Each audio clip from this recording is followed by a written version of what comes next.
Une soi-disant clinique de désintoxication, mais quand la police a pénétré dans l'enceinte de cet établissement pakistanais, elle est tombée sur 115 hommes enchaînés. Si la majorité d'entre eux a pu être libérés, récupérés par leur famille, il reste une vingtaine de patients, dont certains croupissent ici depuis des années. Quand quelqu'un se plaignait de la nourriture, il nous battait. C'était terrible. Un homme mettait ses bras autour de notre taille, un autre tenait les jambes, un troisième mettait sa main devant notre bouche, pendant qu'un quatrième nous battait avec des bâtons.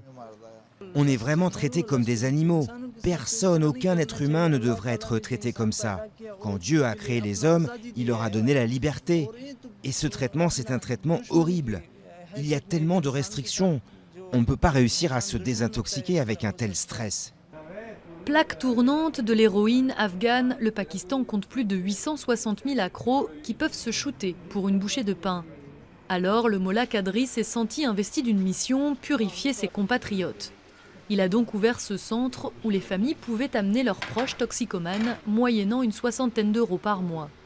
Même s'il est aujourd'hui en état d'arrestation, il demeure convaincu de l'efficacité de son traitement. Je récite le Coran et je souffle sur de l'eau que je leur donne à boire 3 fois par jour. Un patient drogué, normalement, il réagit en vomissant et en bougeant. Mais grâce à la bénédiction de la sourate Yassine, ils n'ont pas ces problèmes. Sans aucune douleur, sans médicaments, ils se débarrassent de la drogue. Une méthode inefficace selon les médecins.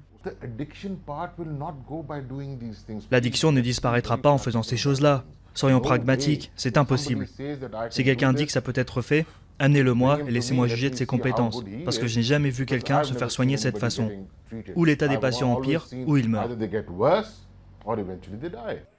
Mais au Pakistan, le manque de prévention est criant et les familles sont démunies. Niaz est venu chercher son frère qu'il avait lui-même déposé ici il y a un mois. D'après lui, il a choisi cette option parce qu'il n'avait pas le choix. Alcool, marijuana et opium. Il utilisait entre 4 et 5 drogues. C'est bien qu'il soit traité à la dure, c'est comme ça qu'il s'en sortira. Vous savez, c'est difficile de se sevrer. C'est pour ça qu'il faut les traiter brutalement. Le Mollah Kadri avait déjà été arrêté pour le même motif en 2006, mais avait été libéré un an plus tard.